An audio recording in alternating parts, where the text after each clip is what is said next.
Hi hello नमस्कार my self Jagannath मु स्वागत कर मो चैनल जगन्नाथ ब्लॉग को।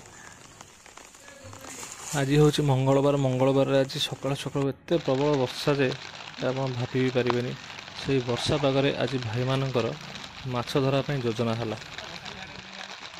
आम ब्यारेक साइड्रे गोटे छोट केनाल जाइला से केनाल रे माछ धरने आज समस्ते बाहर पाखापाखि 1.5 ରୁ 2 किलो माछ आज छोट छोट माछ आज धरी आप देखु केमती मजा कर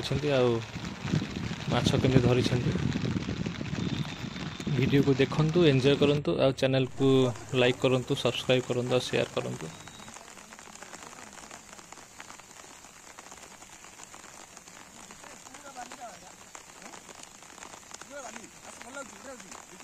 हाँ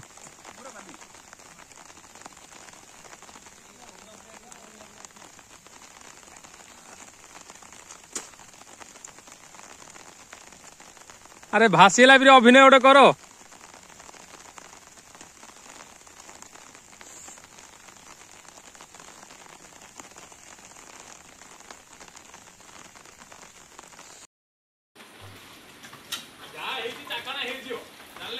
कहीं माछ कहीं आसी ना